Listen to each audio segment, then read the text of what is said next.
So welcome. I know it's a busy time with a 3-minute thesis competition and more this week. So we appreciate you guys coming, and with also recording this allows others who can't be here today to see what we have to say about teaching and mentoring. So we have 3 panelists today who will share their thoughts and experiences. And these are faculty who have both been advised and mentored, and now currently advise and mentor students. So they've been on both sides of the fence. So as grad students yourselves, the kinds of things that you probably think about in these advising and mentoring discussions, they've been there, and they're also doing the other side of the coin now. In addition, they can also share some thoughts perhaps on training. So as grad students now, what if you go on to have your own students, undergraduate or graduate students who you are working with, who you are advising or mentoring? That'll be even a third aspect of advising and mentoring that you might be wondering about. So we're delighted to have Dr. Marty Schiller join us. He's going to kick things off. He is a professor in the School of Life Sciences, but also in charge of the Nevada Institute of Personalized Medicine. So delighted to have Marty kick things off. We're going to turn it over to Hasan Deniz, who's an associate professor in teaching and learning and specializes in science education. He's also taught in high schools, right? So I don't know if you were mentoring high school students so much, but I'm sure you could add even further dimensions to such things. And we have Dr. Barb Roth, chair of the Department of Anthropology, who's also able to share her expertise across the spectrum of issues with respect to advising and mentoring. So again, thanks to all of you for joining us, and we'll turn it over to Dr. Schiller to start things off. Good morning. So I'm going to start with what I view kind of 5 key points of advice with regard to, in most cases, being mentored. So one thing for you, I mean, in my lab, I share this with my students right off the bat, but you really have to know what's expected of you. And if your advisor doesn't share that with you, the burden's on you to make sure you get that information because you want to do well. So that's a good starting point. And when this works well in graduate school, which is a very unique situation in the world, where you get this sort of relationship, if it works well, there's usually a bond for life. Like many of the people that I've mentored with, I'm 25 years later, I'm still in contact with pretty much most of them. Occasionally one falls off the plate face of the earth, for the most part. One of the most, I think, important parts, and I'm actually going to tell a quick story here, is you got to own it. You're here for a reason. You pretty much have to be committed. So I'm going to give you an example of one of my students, something that happened 5 years ago.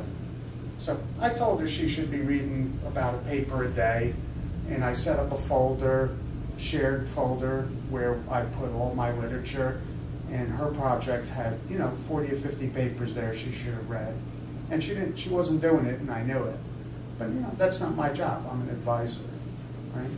And then she came and she was designing an experiment, and I looked at it and I was like, she didn't read that paper because she would just be wasting her time. So I just said, yeah, go ahead, do it. It's really not my job to babysit her, is my view, right? And so she went and did the experiment, and then the results were confusing because she hadn't read this paper.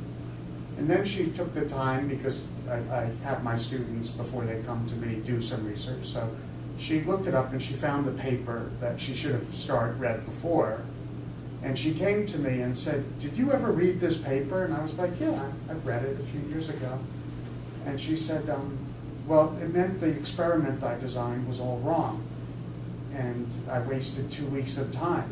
And I was like, yeah, I know, right?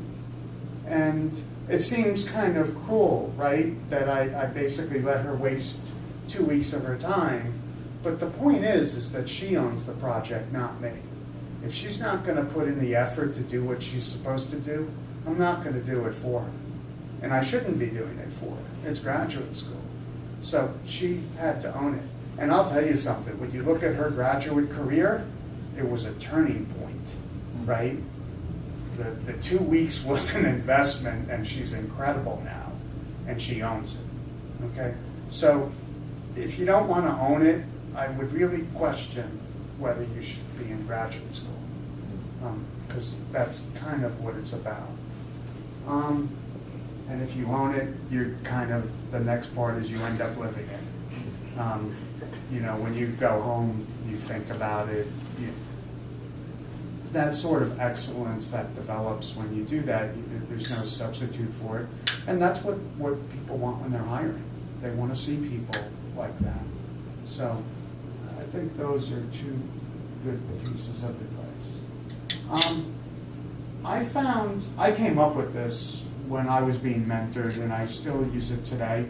I use it in my job with my supervisor still. And I think it's the most important question you'll ever ask, and you should ask it almost every week to your mentor. What could I do better? Okay? So I remember when I came up with this, I was a postdoc at Hopkins at the time, and I used to go, when I had my weekly meeting, and I would say, what can I do better here? Right? And after about 2 years, they said nothing. Right? So I had achieved everything I could learn from that, and it defined the end of the mentoring relationship. I stayed with them and worked with them for a while, just being productive. But I learned at that point, in their view, I had learned everything I should to be a professional scientist. So I really recommend that that's a question. Yes. So this is the core advice, and that's from anecdotal experiences from me. Obviously, there's a literature here and stuff. As I've written recent grants, I've actually read the majority of the mentoring literature at this point, to just see how my ideas kind of fit with the world. That's always a good thing to do. And if you go back to some of these references, I think all mentoring activities can be broken up into kind of psychological, motivational type support, direct assistance where I'm helping in some way, and role modeling, where you kind of look at things I do. And when I do everything in my lab, I share it, whether it's politics or, a reviewer not treating us fairly. I like people to know what they're getting into. Now, everybody kind of needs a different menu of this stuff. Some people are very strong psychologically and they don't need much help, but other people do need help in these ways. And so it's recommended that you basically work with these three areas and have what's called a continuum of patrons. So one thing you would want as a graduate student is you're going to interact with your mentor, right? Your supervisor or your advisor. And from them, you're going to get things like, role modeling and a lot of direct assistance. But what's also important, and you're here today, is peer-to-peer interactions. So, once you learn from your advisors, if you have a good culture in a graduate program, a lot of the students will talk to each other, and share experiences. And that's really important. That also, is helpful in the psychological aspects, because you're learning how to deal with a whole new situation. And then the third one that I kind of push on my students more towards the middle and end of their careers is, if you're in Bloom's pyramid, if you learn how to do something, eventually you should be able to teach it. That's when you really know what you don't know and what you know. So having an undergraduate student or a new graduate student under you that you're teaching, that's also an important activity in mentoring. Because then you can go back to your advisor and say, I was working with them and they didn't listen to me, or they did the wrong thing, how do I deal with that? Or they fought me, when I asked them to do something. So it brings in a lot of management things that you're going to have to learn as you move on. Okay. Something that I do, and this speaks back to the expectations, I have a list, and I didn't show the whole thing here because it's daunting, of 75 core competencies. I hand it to my students on day one, and I say, this is what I'm going to do to help you train. This is what you should do. when you check off all the boxes, come talk to me and you graduate, right? That's the end point, right? So everything's clear. And then along the way, if I notice that they're not achieving a competency about the time they should, I'll intervene. And so like one thing in my lab is I don't want to produce a PhD student that can't write a scientific paper, right? That would be embarrassing for me and the student, right? So on the first one, I work with them, I help them write it. It's a lot of back and forth, but on the second one, they go at their own, right? I'll edit it in the end and show them, but that's why I require 2 papers, because you're not going to achieve that competency unless you publish 2 papers. So I work with them in that way. Now, if I had a situation where I had someone with a lot more experience and they came in and they could write the first draft of the paper, 1 paper would be good enough for me. But so I look for competencies. I've listed just a few here of the kind of this list of 75, but I think it's important because you want to see what you're learning and know what you still have to do. Another thing is the training environment. You want to, as a mentor, you want to make sure you create a strong environment. And this comes somewhat from the program too. But I've listed here like what a student of mine, she just wrote a grant to NIH, and these, I made a list, I had to write a letter. These were the 11, or actually there's a 12th thing that my students get to experience on a weekly basis so that they're part of a culture and an environment. So we have group meeting every week, and they have to present kind of formally every 2 months. So, by the end of their graduate career, they're damn good at presenting, right? Because I've beaten them up quite a bit, right? Same thing with the journal club. On the weeks when they're not presenting, we discuss a research paper. So by the end of 4 or 5 years, that they know how to critique a paper, right? We have a grant club. That's optional for them, but every Monday night they can come and watch faculty's grants, submit one of their own, and so they get to see this process, which is a learned process that takes a long time. We have them go to national meetings. Once we've polished them inside, we send them out. We have a colloquium. Once a year, they have to present their research to the whole department. And we have a journal club, which is what I just came from and have to go back to. That's weekly. I expect them to teach, even if they're going to go into career in research or administration. They should have some teaching capabilities. We have seminars with expert speakers coming in every week. They go to that. I expect them to participate in outreach. They have to write an annual progress report once a year, and then they take classes. I also have them give weekly reports that are very short, just a few PowerPoint slides. But the collection of this stuff creates, when we have enough people, my lab has like 30 people participating in it, it creates an environment that really supports all of those aspects I talked previously with role model, the psychosocial, the direct mentoring. It all kind of comes together when you create like a program like this for mentoring. So I left the slides for you. Here are some of the references that I like the most as I read through the mentoring literature. But I'm here to answer any questions if you have them. So Dr. Schiller, as you heard, asked to run back to his journal club. So any questions for him before he does so? I have one, which is how do your students juggle very, very busy schedules?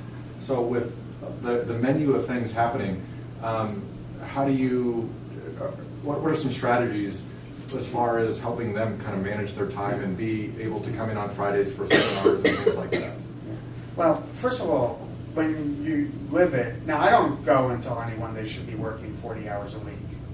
But what I do tell them is that the people that I'm competing against in the world, are working like I am. And they see me as a role model, that I work, 60, 70 hours a week, even after, 30 years of this.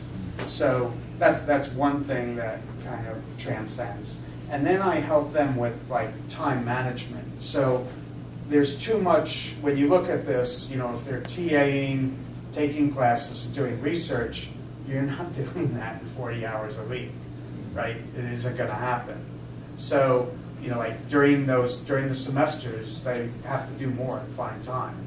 And one thing that I was given this advice, so, and I think it really holds true. So if you're doing something and someone interrupts you, it takes 15 minutes for your head to get back into it fully.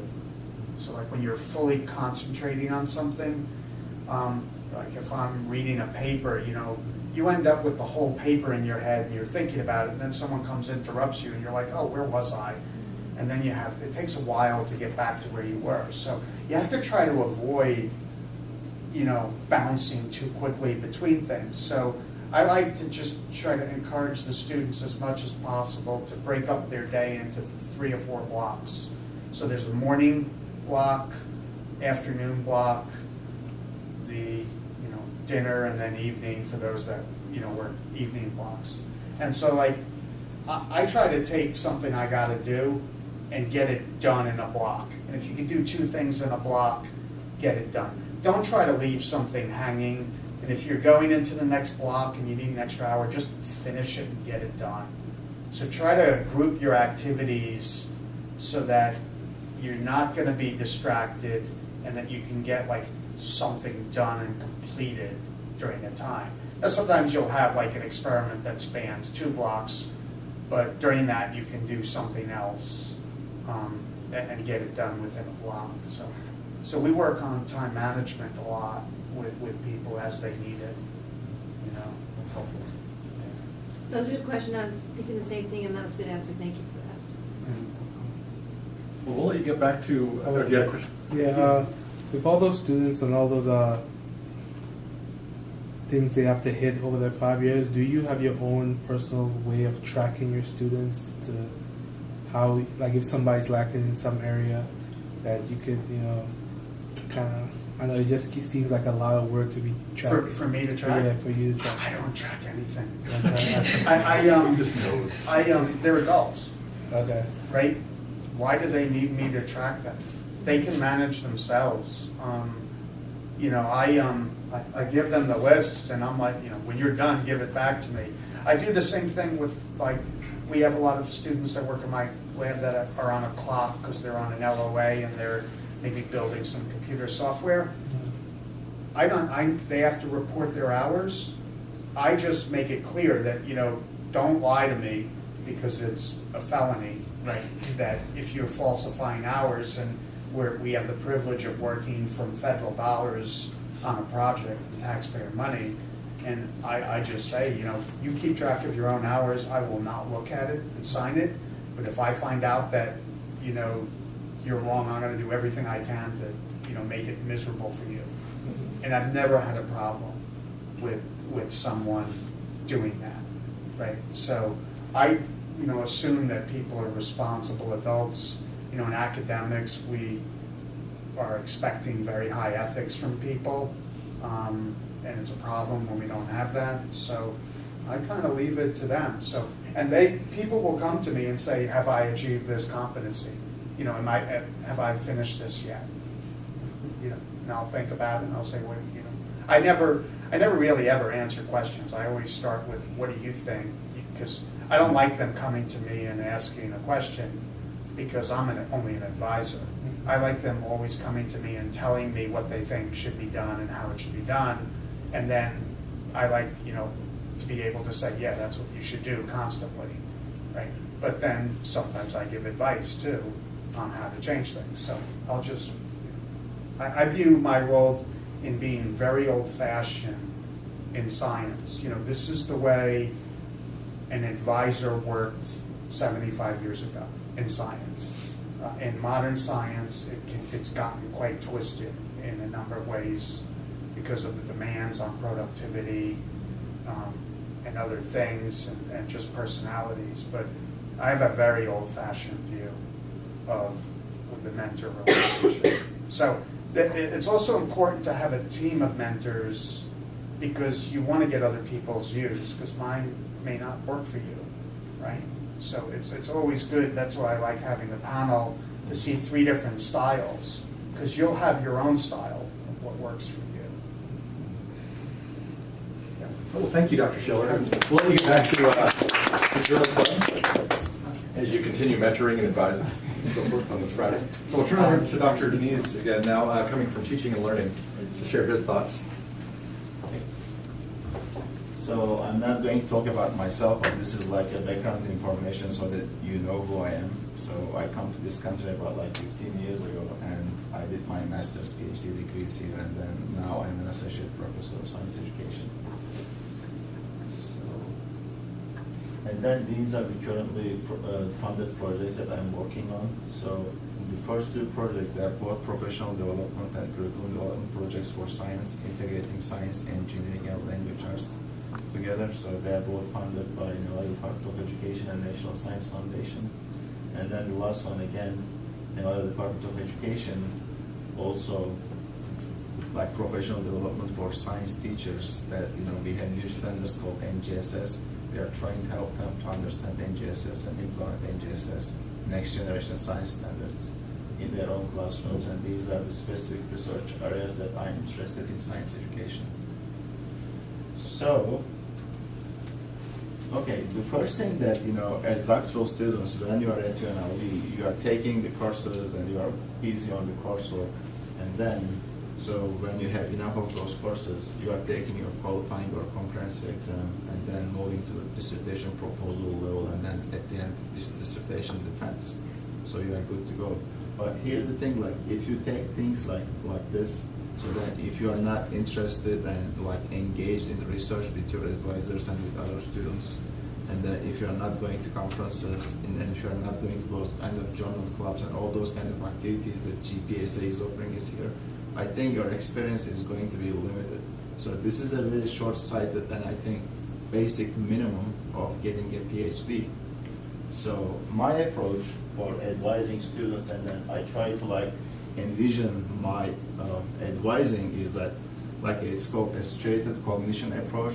So basically, I consider these students coming to our program, they're at the periphery of science education or the community of practice. So they are becoming learning more and more at the elbows of the experts. So you want to, as an advisor, you want to spend time with your students. As a student, you want to spend time with your advisor. So you need to participate in research activities. You need to participate in conference writing and proposal writing and grant writing. You should do things together. And then that participation should result in tangible results, papers, conference proposals, and grant projects and things like that. It's not like that, you are meeting with your advisor for the sake of meeting and getting to know each other. So I know that we have this advising sessions, just like paperwork, and you sign certain things and you talk about in general things about your program of study. But to me, that is that's important, but that's not the most important thing as a doctoral student, that for you to spend time with your advisor. The meaningful thing comes from you are engaging in doing research with your advisor. So you are making a meaning out of your experiences. You are participating in research activities, but so when you do more of these things, as you are taking classes and you are writing your, taking the qualifying exam and writing your proposal, you are moving towards the community of center. And then your identity changes. So you are not becoming a novice researcher anymore. So you are becoming a journeyman. So at the end of the, journey, you are going to be a master person in your field. So basically, this is engaging in research activities with your advisor, and then moving from the periphery of community of practice towards the center. So that is my main thing, that this is a conceptual framework that I have in my mind, and then I put this thing together for this presentation purposes, so that we can make a meaning out of this in here. So again, the main thing is that participation, doing work with your advisor, writing grant projects, writing manuscripts and going to conferences and engaging in meaningful activities, but at the same time, those things should result in tangible things like articles, conference proposals, reports, and things like that. And then you constantly negotiate the meaning of what's the meaning of being a doctoral student in here. So through that, you are changing your identity. So you are becoming like moving towards the center of the cognitive practice, and you feel much more confident. So if you are not engaged in these kind of activities, just go through the straight path, just taking courses and then taking the qualifying exam, doing the dissertation. I think that is very cut and very dry and boring, I think, experience. It depends on the dissertation. Dissertation is part of it, but on top of that, you should have these extra research experiences in your program. So in our program, we have two types of doctoral students. One, like full-time doctoral students, they are there all the time. So it's easy for us to engage in these kind of activities with them because they are there. But we also have teachers. They are teaching full-time during the day, and then they come to the UNLV campus, take courses after 4 p.m. So it's really difficult for us and for them to engage in this kind of an activity with part-time doctoral students who have full-time jobs somewhere else. So I think that is the gist of my presentation about this. If you have any questions, you can ask. Thank you, Dr. I have one question for you. It would be for benefit of grad students here. What are things you think about that maybe you think the grad students you've interacted with don't think about your situation in terms of your schedule, your time, your priorities? What are things you would want grad students to know about you as an advisor or mentor that maybe you found over the years they don't seem to have in their mind? I think that's very interesting, and I think timely question for me because, as an assistant professor, I had more time to do more of these kind of things, but here, now I'm an associate professor for 2 years. They are giving me more and more service type, responsibilities, and then I try to help the department as much as possible, but when you have more of those things, so obviously you are taking time from your research and from other things. So basically, but still, I try to make my doctoral students priority in my list. So for example, Friday is a research day for us. We always come together, read papers, talk about projects, and then at least do something at the end of this day. So there should be something written. Well, a few papers are like maybe summarized and being part of the literature review. So creating something together, I think that's the most important thing, but at the same time, so we are busy with other school issues and other administrative stuff, but my main thing is that I want to make sure that at least one day a week is devoted to my students. Other questions for me? So we can also have a general discussion too. We'll have Dr. Roth now from Anthropology present, and then again we'll have plenty of time for more general discussion that can bring in a wider variety of things. I don't have a PowerPoint. I love this. I was thinking about we all have different styles, and this is really neat because you're going to see this. And so I really was thinking about when Peter asked me to do this, Martin asked me through various perturbations.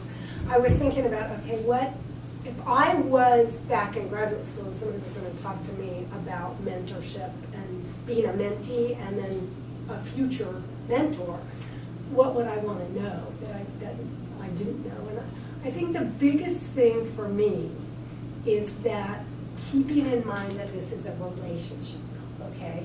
And that it's a weird relationship, but it is a relationship. And what's the fundamental part of any relationship? Communication, okay? And if I look back on both my successes as a mentor and my not so great successes, it's all been about communication. And one of the things is that we are not mind readers, okay?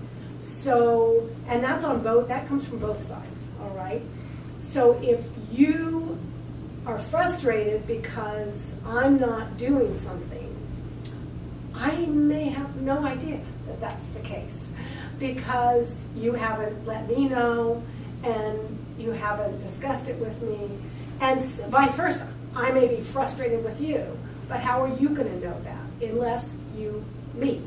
And so this is where I think the regular meetings with students is absolutely crucial, and keeping, okay, where are you? And I like the idea of giving you a list of things that I'm expecting. I don't do that, and I thought that's a great idea. These are my expectations as a mentor. But the other thing is that you need to be clear on, well, what do you mean by this, okay? You want me, it says here you want me to be presenting papers. Where? How many? You know, what conferences should I be going? And to me, that's the job of the mentor, is to help you say, you know, maybe giving a talk at this conference won't be the most beneficial. Why don't you put your efforts into this other one where you're going to meet people that you can work with, where you're going to be, you know, out there seeing people and discussing things with other people that are in your field. So I see kind of the mentor as a guide that I'm helping you, but I also really see the job of a mentor as really professional development. And this is where, and I see some women in the room, I think it's true for men, you're not their mother or their father, okay? And sometimes with mentors, and I'm sure you've had this, they want you to come in and solve all their life problems. And that's where you have to say, you know, you need to work on this outside. Here are some places you can go. I'm going to help you with your professional development. I'm going to help you work on your professional skills. I'm going to help you work on your dissertation proposal, but I'm not necessarily going to help you solve your relationship problems. And I think that this is an issue for those of us who work in the field. I'm an archaeologist. I regularly go out in the field with my students. And so, you know, it's almost like, well, you're living together for 6 weeks, then you are becoming more of my friend / mother / whatever.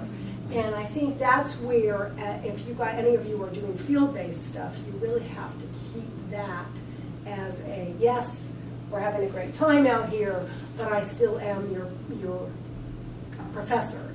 And the other thing that you want to make sure that you do is let them know that you are there as a resource. And this is where there's some hands-off stuff that I think that doesn't work as well. If you just say, okay, you know, you just need to go out and develop a project. Well, that's your whole job as a mentor. And this is for you guys who are going to go on and get PhDs and be mentors. To me, your job as a mentor is to help them develop projects, sticking them out there and saying, oh, you're interested in archaeology? Okay, find an archaeology project. That's not our roles as mentors. Our roles as mentors is to work with them. What are you interested in? What aspect of archaeology? And this is true when you're working with undergrads too, where you're trying to channel them into a major or into a field. And so again, I think it all comes back to communication. And the relationships that I've seen, the mentorships that I've seen that have not worked, have usually been because of that. The other thing, and I can't stress this enough, agreeing, it's a teamwork. You know, I have an expertise, Southwestern archaeology, stone tools, but the other committee members have other expertise too. And often that's just as important in terms of an integrated education. And so even though you may have a head mentor, it's always important to have that same kind of working relationship with the other people on your committee, because they can often take you in directions that maybe your mentor might not. Back, though, to communication. If you do start going into that other direction, make sure that your major mentor is aware of that before you start going on it. But really take advantage of, while you're in graduate school and then as you become young professors, take advantage of what's out there and the other expertise in the field, and really work with your students to get them the most well-rounded education that they get. That's terrific. Thank you, Dr. Roth. So one other thing that I like to say when you are talking about these issues, I mean, sometimes, like, as a student, your research interest might change. So, for example, when you start your program, I'm interested, for example, myself, I was interested in, like, science education and educational technology at the beginning. And then I took a lot of courses, but down the road, like, I felt like, okay, I'm interested in much more, like, philosophy of science issues as well. I have done some work about technology, science education and technology, but I started to develop that interest about philosophy of science and nature of science related issues. So with that, when you are writing an educational technology related proposal versus philosophy of science and nature of science related science education proposal for dissertation, so you need different people on your committee. So with that kind of thing, you might want to change your topic and you might want to change the combination of people on your committee. So, I mean, you need to communicate that you are changing it because of your interests are changing. Sometimes like people might think that just because you are changing your committee, like some like personal issues and things like that, I feel that, okay, who is going to be like helping this student better? So if I'm not a meaningful person on this committee, I should not be in there just because of, I want to be on a committee. So there should be a role, a reason for a person to be on a committee. So. And that wouldn't be the first time if you change your committee or your topic. It wouldn't be the first time in history that's happened. And I would say, don't you think that's one of the hardest things for students to do is come to and I think, I don't know if I speak for all of us, but I don't take it personally. If they're changing it because they can't stand me, I don't take it a little personally. But if they're changing it because, wow, I really am not interested in Southwestern archaeology at all. Well, I thought I was, but I'm interested in the Near East. And, we've got all these other faculty members who do Near East. So don't panic. And same true as you go out and be young professors. Don't get mad if your students do that. It happens very often. So. And the one thing you don't want to do is write a dissertation on something you're not interested in. So what questions do you have? So what are some of the concerns or questions you have regarding being an advisee or mentee, let's say? What advice do you have for mentoring undergraduate students, particularly as graduate students, because there's still, there's like that fine line, and you don't want to hold their hands, and you only have limited interaction with them, but still it's really important. I don't have a lot of experience on that respect, but when I think about like my situated cognition kind of theoretical framework, so it looks like in this case undergraduates are like true novices, and then graduate students are like journeymen, and then the professor is like the master.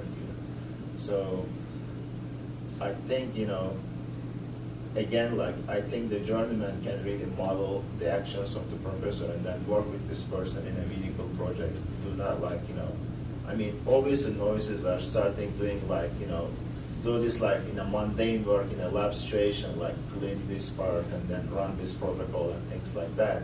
I think, they can start with those kind of things, but they should not stop there. So I think after they learn the culture, I think they should start making meaningful contributions, participate in meaningful projects, and then they should start creating papers. So when I was a graduate student, I was like, basically as a researcher, I was observing the labs. What's the relationship between these undergraduate, graduate students, and professors in the science labs? That was one of my research topics at the time. So basically, I had seen like undergraduates like doing like a graduate student work, and then before they graduate, they had like really 1 or 2 papers in respective science journals. So even as an undergraduate, I have seen these kind of things, given the time and effort and given their personality, if they are willing to put time on top of the courses, they can work on the labs and work with you guys. I think they can publish papers. I have seen it done. I have a lot of undergrads working, as you know, in my lab. And I think the biggest role for graduate students as mentors is to get them excited about what you're doing. And because a lot of them are in there watching artifacts or labeling artifacts. And they're excited, but they're kind of like, boy, this is really fun. And so I think, again, telling them about what you're doing. And not, what I've seen is sometimes people will just say, oh yeah, I'm going to use Ashley, one of my grad students. I'm looking at food processing technology, and everybody's kind of, oh, you're looking at a blender. But she's doing this really cool research. And so I've seen her, as she discusses it, she gets so excited about it. And so I think that excitement to as you're mentoring them, why are you doing this. You have to be excited about what you're doing and why. What makes you excited? And I think that's a great way to mentor them, to kind of expose them to what got you into this in the first place. Yeah, and this is the best way, I think, to be on the side of appreciating what mentoring is mentoring another student. And then ask what you like or don't like about that. How do you feel if the student doesn't show up on time, doesn't communicate with you, just complains, doesn't read the things you suggest they should read, doesn't attend public talks that are of relevance? How do you feel? You get irritated. And guess what? So do we. Right? You're looking at me, Dr. Gray. But it's a similar dynamic, though. I think, what do you like about your relationship with your advisor or mentor?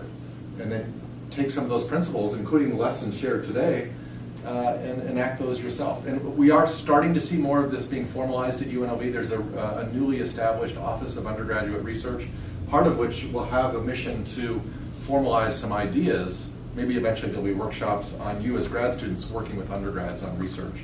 Because already some of this happens in labs, like psychology, biology, education, and so forth. But we could formalize this a little bit better. And for that matter, for you as graduate student researchers, undergrads who are eager and interested are a resource you could use to your advantage to help you advance your own research. You're more productive, but you're also developing skills that will help you as you move forward.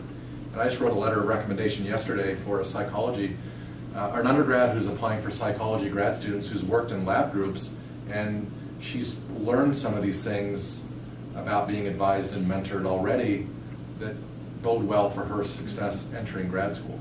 But I can actually comment on that as well. Other thoughts or questions? Besides the obvious, getting work in the field, publishing papers, graduating, when you're mentoring a student, what things do you look at as like successes for them? That they could develop in some other area that you think it's essential for them, and you look at them to do? I think because my field's a little bit different, I'm anxious to hear what you have to say. I would say mine, again, presenting is a big thing for us too, getting the word out on what you're doing. And then the other, so I really mentor my students to do a lot of presentations. So attend meetings and present at those, because that is, in our field, that's a very important part of it. So publishing, obviously, but that's in every field. But then the other thing that I really encourage them to do is get experience, not just so much presenting papers, but getting in front of people, because another aspect in anthropology is you're usually going to go to a program where you teach a lot. So I try to get them some kind of teaching experience, be it as a GA or as a PTI or something, so that they can get that. But that's kind of, I think, field specific. So I think, we underscore the research very much, but I think the teaching is also very important. So, for example, we are in science education. Our main job is teaching teachers and how to teach science. So basically, they should be really good at teaching, like whether they're elementary or secondary. So that's a given that they should have taught elementary or high school and middle school, and on top of that, having this teaching at the college level, teaching undergraduates. So basically, we provide opportunities for our doctoral students to teach those classes. That's very important, and they should be able to feel confident. Okay, I can teach this courses when I go to another university, kind of thing. And also the other important thing, more and more when you see the calls for position calls, announcements in our field, you see more and more importance for the grants.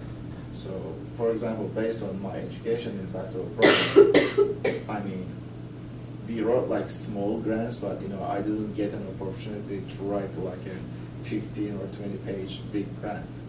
So I think we should provide those kind of opportunities to our students, writing the grant together with the professor, and then at least seeing the development of that process is really important, so that you can show when you apply for jobs that you have some experience in writing grants. So I think this is a full package: grants, teaching, research, and you should be able to convince the person who is looking at your paper, your resume, you had all these kind of experiences. So for example, I'm currently searching for a science education position. So basically, the first thing people generally do is like take a look at, is there any publications? Is there any accepted publications? So if you have one or two at least, that's going to put you top of the list. So, and then if you have any kind of grants that you secured as a doctoral student, if there is something over there, so that's going to differentiate you from the other people. So. And that's where GPSA is wonderful, because they have the yearly grants.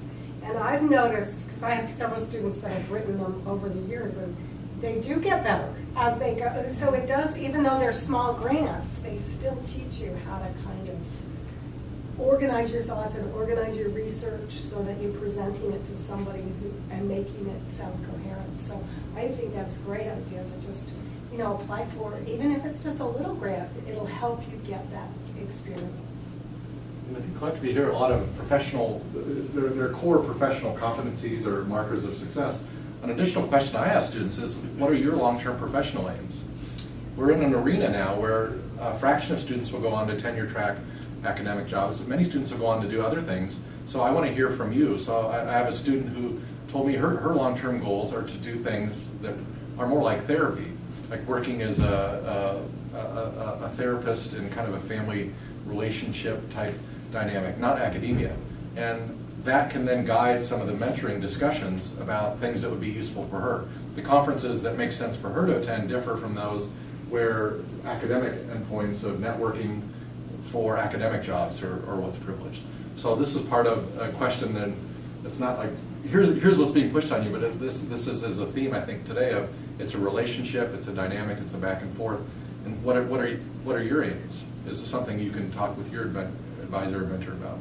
And that's, Peter, to reiterate that, that's also a really important part of the communication, because sometimes it will be completely different the way you mentor. If somebody has a goal of becoming an academic versus, in our field, it's cultural resource management, so it's kind of the private sector of archaeology. The skills that you need and the meetings you attend and everything are different.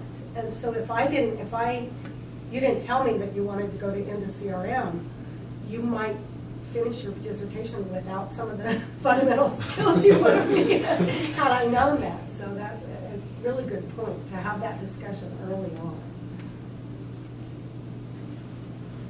Any other questions? So one last comment that I would like to make is this. I realize that one of the most difficult things for a doctoral students to come up with is a research question. So sometimes they have ideas about projects and then okay, on this piece of paper, on this board, write me your research question. And then, so basically, writing that question and then phrasing in a way that is timely and a meaningful way and it makes sense given the current state of the literature is a very difficult thing to do. So basically, you might have some ideas here and there, but the thing is you need to have the background, what's out there about that topic, about your idea. You need to do a lot of reading and you need to know the field before you formulate that meaningful research question. So I think that's one of the single most important thing. And then I do not think that, as maybe students can think that, okay, this is easy. Just one question, but there's not an easy thing. So it can take months and months of reading and thinking to come up with a meaningful research question for your research, for your dissertation.